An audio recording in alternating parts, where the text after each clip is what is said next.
"You want to put it in," she screamed. What the rancher did next outraged the whole town. The afternoon sun hung low over the quiet town, casting long shadows across the dusty road that led to Jacob Hale's ranch. Jacob was known by almost everyone in the area. He was not loud, not friendly in the way people expected, but he was honest. He worked hard, paid his debts on time, and never caused trouble. People respected him, even if they did not truly know him. That day had started like any other. Jacob woke up before sunrise, fed his cattle, checked the fences, and fixed a broken water pipe near the barn. His hands were rough from years of work, his back often sore, but he never complained. The ranch was his whole life. It was quiet, predictable, and safe. Around noon, Jacob noticed something unusual near the edge of his land. A small car was parked near the dirt road, its front tire flat. A woman sat on the ground beside it, holding her ankle. She looked exhausted, her clothes dusty, her face pale. Jacob slowed his horse and watched from a distance, unsure at first. He was not the kind of man who rushed into other people's business, but something about her posture told him she needed help. He approached carefully and asked if she was all right. The woman looked up quickly, fear flashing across her face. She hesitated before answering. Her voice shook as she said she had twisted her ankle badly while trying to change the tire. She said her phone had no signal. She had been sitting there for nearly an hour. Jacob nodded and offered to help. He told her his name and pointed toward his ranch, explaining it was the closest place with shelter and supplies. The woman hesitated again but eventually agreed. She had little choice. Jacob helped her stand and supported her carefully as they made their way to the ranch house. Inside, the house was simple and clean. Nothing fancy, just wooden furniture, old photos on the walls, and the smell of coffee and hay. Jacob helped her sit on a chair near the table. He brought water and asked her name. She said her name was Emily. She kept glancing toward the door, her body tense, as if ready to run. Jacob noticed her fear but did not ask too many questions. Instead, he went to get a first aid kit from a cabinet. He explained calmly that her ankle needed support or it could swell badly. Emily listened, but her hands trembled. She admitted that she had been through something difficult in the past. She did not go into details, but it was clear it still affected her deeply. Jacob knelt carefully in front of her and looked at her ankle. It was already swelling. He explained that he had a simple brace he used for injuries when working on the ranch. It would help keep the ankle steady until she could see a doctor. He spoke slowly, making sure she understood. As he reached for the brace, Emily suddenly tensed. Her breathing became fast and shallow. When Jacob gently said he needed to put the support in place to help her, panic took over her face. Her voice rose sharply, loud and filled with fear. "You want to put it in," she screamed. The sound cut through the quiet air like a blade. Jacob froze, shocked by the sudden outburst. He stepped back immediately, raising his hands to show he meant no harm. At the same time, the scream carried outside, traveling farther than either of them realized. A neighbor working in a nearby field looked up. Another person walking down the road stopped. Within minutes, whispers began. People did not know what happened inside the ranch house, but they heard the scream. And in a small town, a scream without context could become something dangerous. Inside the house, Emily covered her face, realizing she had shouted without understanding the situation. Tears streamed down her cheeks. She kept apologizing, saying she did not mean it that way. Her fear had spoken before her mind could catch up. Jacob stayed calm. He did not raise his voice. He simply told her she was safe and that he would not touch her unless she clearly agreed. He placed the brace on the table and stepped away, giving her space. Outside, however, the damage was already starting. Two townspeople walked closer to the ranch, curiosity turning into concern. One of them whispered that something was wrong. Another said they always thought Jacob was strange. Old assumptions, never spoken before, suddenly found a place to grow. Jacob eventually stepped outside to check on his animals, unaware of how quickly the situation was changing. He noticed people watching him from a distance. Their expressions were not friendly. He felt a tightness in his chest but said nothing. Inside, Emily sat quietly, feeling ashamed and scared. She did not know the town or its people. She did not understand how quickly things could turn. She only knew that her fear had caused something she could not take back. By the time Jacob returned inside, a few people had already gathered near the fence. Their voices were low but tense. Someone said they should call others. Someone else said the sheriff should be informed. No one knocked on the door. No one asked questions. They simply assumed. Jacob noticed Emily shaking again. He told her he would walk outside and speak to the people. He believed honesty would clear everything up. He did not expect anger. He did not expect judgment. When he stepped onto the porch, the talking stopped. All eyes turned to him. The silence felt heavy. Jacob stood tall but calm. He asked if something was wrong. No one answered directly. One man finally said they heard screaming. Another said it did not sound right. Accusations were not spoken clearly yet, but they were hanging in the air. Jacob explained simply that Emily was hurt and that she panicked. He said nothing more. He did not give details. He believed that respect meant protecting her privacy. That decision, meant to be kind, only made things worse. People exchanged looks. Some nodded like they had already made up their minds. Others walked away to spread what little they thought they knew. The truth was quiet, but rumors were loud. As the sun began to set, the town buzzed with talk. Stories changed with every retelling. The scream became something darker in people's minds. Jacob's silence was seen as guilt. His calm was seen as cold. Inside the ranch house, Emily listened to the distant voices and felt a deep sense of dread. She realized that one moment of fear had started something much bigger than either of them. Jacob sat at the table, staring at his rough hands. He had lived in that town his whole life. He had never been judged like this before. He did not know that by morning everything would be different. And the town, so sure it understood what had happened, had no idea how wrong it was. Morning came slowly, but the tension in the town rose fast. By the time the sun lifted over the fields, the story from the day before had already changed shape many times. People spoke in low voices at the diner, at the feed store, and outside their homes. No one spoke with full facts. Everyone spoke with confidence. Jacob woke early, as he always did. He stepped outside and felt the air was different.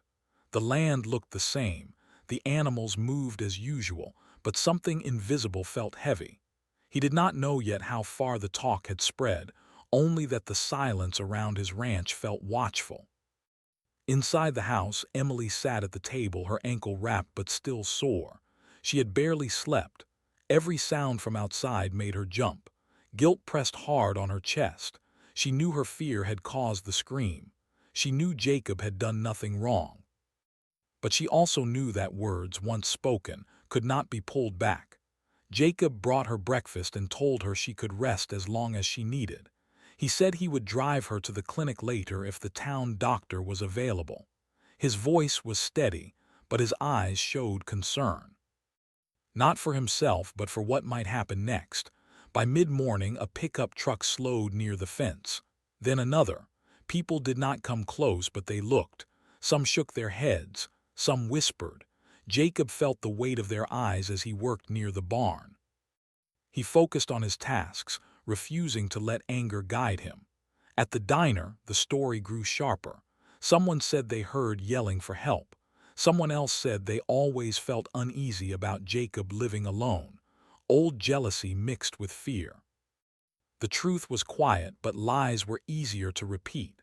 A woman named Clara, known for spreading news quickly, said the town should protect itself. She claimed silence meant guilt. Her words found eager ears. By noon, the sheriff's name was mentioned more than once. Emily overheard some of this when a neighbor's voice carried across the yard. She felt sick. She stood up despite the pain and walked slowly to the door. She told Jacob she needed to speak, to explain everything. Jacob stopped her gently and said not yet. He believed people would calm down if they just listened, but the town was not listening. Later that afternoon, the sheriff drove up to the ranch. His face was serious but not harsh. He asked Jacob to step outside and talk. The sight of the patrol car drew more people. They stayed at a distance, pretending not to stare. Jacob answered every question calmly. He explained how he found Emily injured, how she panicked, how he stepped back right away. He never blamed her. He never raised his voice. The sheriff listened carefully, but his eyes often moved toward the watching crowd. Emily finally stepped onto the porch. Her ankle hurt, but she stood straight. She spoke clearly and said the scream came from fear, not harm. She said Jacob respected her space and helped her without pressure. Her words were honest, but some faces in the crowd stayed hard. The sheriff thanked them both and said he would look into things properly. He told the crowd to go home. Some did. Others lingered, disappointed that no drama followed. That evening the town did not quiet down. Instead, people questioned why Emily stayed at the ranch, why Jacob did not explain more, why things felt unclear. Doubt grew where patience should have been. Jacob received fewer greetings than usual the next day. At the supply store, a clerk avoided his eyes. At the feed counter, a man muttered something under his breath. Jacob heard it but did not respond. Emily noticed everything. She felt like an unwanted shadow following him. She offered again to leave, even with her ankle still healing. Jacob refused. He said running would only make things worse. Meanwhile, a meeting was planned at the town hall. It was meant to discuss safety. Jacob's name was not on the notice, but everyone knew it was about him. When word reached Jacob, he felt a deep sadness. He had given years of his life to that town. He had helped neighbors during storms, lent tools without question, fixed fences for free. Now those memories seemed forgotten. The meeting filled quickly. Voices rose. Some demanded answers. Some wanted action. Only a few spoke of waiting for truth. Fear spoke louder than reason. Emily stood outside the hall, listening through an open window. Tears filled her eyes. She realized that if she stayed silent now, the damage would only grow. She made a decision that scared her more than any rumor. She stepped inside. The room went quiet. All eyes turned to her. Her voice shook at first, but she forced herself to continue. She told her story from the beginning. She spoke of her injury, her past fear, her mistake. She said Jacob showed nothing but care and respect. Some people shifted uncomfortably. Some looked down. Others remained unsure. Emily finished by saying fear can make people see danger where there is none. She said she screamed not because of harm but because of memory and panic. She took responsibility for that moment. The room stayed silent for a long time. No decision was made that night, but something changed. Doubt replaced certainty. Anger weakened. Jacob waited outside. When Emily came out, he thanked her quietly. He did not know if her words would be enough. But for the first time since the scream, hope returned. The town was no longer united in judgment. And that crack, small as it was, would matter more than anyone realized. The days after the town meeting moved slowly, but every hour felt heavy. People no longer spoke with the same sharp certainty, yet the doubt did not disappear. Instead, it split the town into quiet sides. Some believed Emily. Some still believed the rumors. Most stayed silent, unsure what to think. Jacob returned to his routine. He woke before sunrise, worked until his muscles burned, and spoke to no one unless needed. The land did not judge him. The animals did not whisper. On the ranch, life still made sense. Emily tried to help where she could. She cleaned, cooked simple meals, and stayed out of the way when Jacob worked. Her ankle healed slowly, but her mind was restless. She replayed that moment again and again, wishing she could erase it. She knew one scream had become a storm. Word spread that the sheriff was asking questions around town. He spoke to neighbors who claimed they heard the scream. He asked what they actually saw. Many admitted they saw nothing at all. They only heard sound and filled the rest with imagination. The sheriff also visited the clinic and confirmed Emily's injury. The doctor explained that panic during pain was common, especially for someone with past fear. The explanation was calm and clear. It did not match the wild stories moving through town. Still, rumors were stubborn. At the diner, Clara continued to speak in careful tones, saying she only wanted safety, but others began to push back. One man said safety also meant fairness. A woman reminded the room that screaming did not mean harm. The conversations grew quieter, more thoughtful. Jacob felt the shift even before he understood it. Fewer eyes followed him.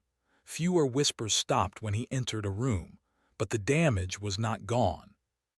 Trust, once cracked, did not heal fast. One afternoon, a letter arrived at the ranch. It was from the sheriff. He asked Jacob and Emily to come to the station the next morning to give full statements together, not as suspects, but to close the matter properly. Emily's hands shook as she read it. She feared questions. She feared people listening outside doors. Jacob read it once and folded it neatly. He told her the truth had nothing to fear. That night, Emily barely slept. She stared at the ceiling and listened to the wind. She wondered if the town would ever see her as anything but the woman who screamed. She wondered if Jacob would always carry her mistake. In the morning, they drove into town together. The ride was quiet. Fields passed by, green and calm, as if nothing had changed. But inside the car, both carried weight. At the station, the sheriff welcomed them politely. He asked them to sit and speak freely. He listened without interrupting. Emily told her story again, this time slower, clearer. She spoke about her fear, her past, and how Jacob stopped the moment she reacted. She explained that no harm followed the scream, only space and patience. Jacob spoke next. He explained his actions in simple terms. He never tried to defend his character with praise. He only described what he did and why. He said respect mattered more than being believed. The sheriff nodded. He asked a few careful questions, then leaned back. He said the facts were clear. No wrongdoing, no threat, just fear meeting misunderstanding. Outside the station, a few people watched as Jacob and Emily left. Someone had told them what was happening. This time, the looks were different, curious, not sharp. The sheriff later spoke to the town council. He shared what he learned. He said clearly that the situation had been judged too quickly. He reminded them that rumors could hurt more than truth ever would. That evening, a notice went up at the town board. It said the matter was resolved. It asked people to move forward with fairness and care. Some nodded when they read it. Some walked past without stopping. Healing did not come all at once. Emily decided she could not hide anymore. The next day, she walked into the diner alone. Conversation slowed. She ordered tea and sat by the window.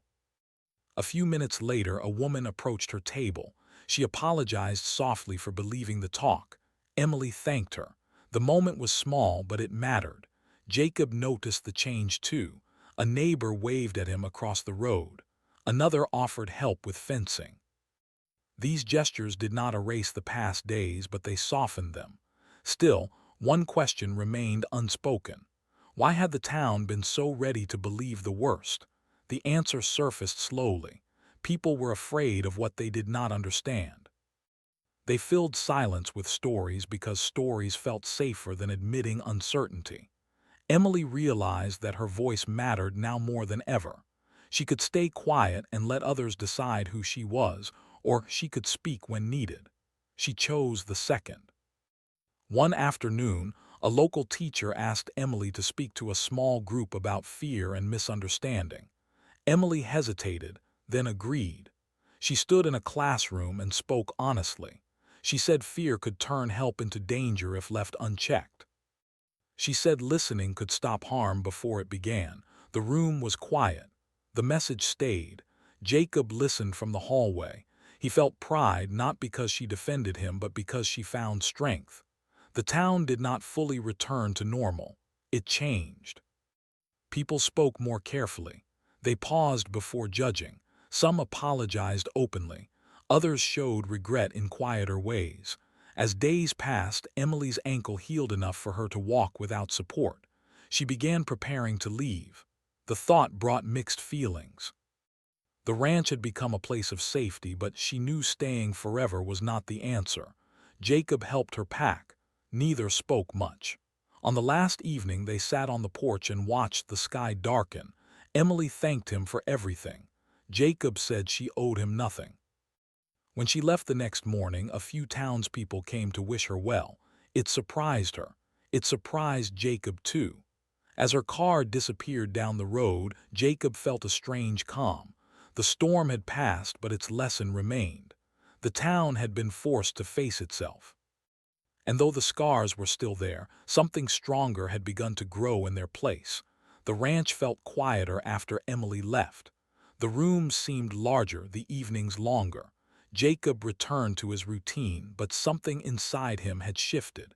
He was not angry anymore. He was thoughtful. The events of the past week stayed with him like a shadow that appeared only when the light changed. In town, people tried to move on. Work continued. Shops opened and closed. Children laughed in the streets again. But under the normal sounds, there was a careful pause in how people spoke. They remembered how quickly they had judged, and that memory made them uneasy. Jacob noticed small changes. When he went to the feed store, the clerk greeted him by name again. At the diner, someone held the door for him. These gestures were kind, but they also carried weight. They were not just greetings. They were quiet apologies. Still, not everyone was ready to let go. Clara remained distant. She spoke less, but when she did, her words were sharp. She told others that even if nothing bad happened, things could have gone wrong. She said the town had a right to be careful. Some nodded. Others stayed silent, tired of the tension. The town council announced another meeting. This time, the notice was clear. It was not about blame, it was about trust. People were asked to attend and speak openly. Jacob did not plan to go. He felt he had said enough. He believed the truth had already been shared. But the night before the meeting, a neighbor stopped by the ranch. The man said quietly that some people still questioned Jacob's silence. He said speaking once more might help close the door for good. Jacob thought about it for a long time. He did not like standing in front of crowds. He did not like explaining himself. But he liked the idea of peace, so he went. The hall filled slowly. Faces looked tired, not angry. People wanted an end. When Jacob walked in, the room grew quiet, not tense, just attentive. The council leader thanked everyone for coming and spoke about the recent events. He said the town had learned something difficult but important. Then he invited Jacob to speak if he wished. Jacob stood slowly. He did not prepare notes. He did not raise his voice. He spoke the way he always did, plain and honest. He said he had lived in the town his whole life. He said he believed in helping when help was needed. He said fear could make good people act fast and think later. He did not accuse anyone. He did not defend himself with praise. He said one thing that stayed with everyone. Respect is not loud, he said. It is quiet. It shows in what you stop yourself from doing. The room stayed still. Then someone stood. It was an older woman who had lived there longer than most. She said she remembered when the town trusted first and questioned later. She said she missed that. Another person stood and admitted spreading the story without knowing the truth. His voice shook. He said he was sorry. One by one others spoke. Not all, but enough. Clara did not stand. She watched, her face tight. When the meeting ended, people left in small groups. Some spoke to Jacob. Some nodded. Some simply walked past, unsure how to feel. Outside, the air felt lighter. In the days that followed, something changed again. It was not sudden, but it was real. People helped each other more. They asked questions before assuming. The story of the scream became a lesson instead of a rumor. Jacob focused on his ranch. Spring work waited for no one. Fences needed repair. New calves needed care. Life pushed forward. One afternoon, a letter arrived. It was from Emily. She wrote that she had reached her sister's home and was safe. She thanked Jacob again. She said the town meeting gave her hope, even from far away. She said she learned that facing fear was not about being brave alone, but about letting others see the truth. Jacob folded the letter and placed it in a drawer. He did not smile, but his chest felt warm. Not everyone in town changed. Some people never do, but enough did. A local newspaper printed a short piece about the importance of patience and listening. It did not name names. It did not retell the story in detail. It spoke in general terms, but everyone understood. Weeks passed. One evening, a storm rolled in fast. Heavy rain and strong wind hit the area. Power lines went down near the edge of town. A family's roof was damaged. Without discussion, people showed up to help. Jacob was among them. No one questioned his presence. No one whispered.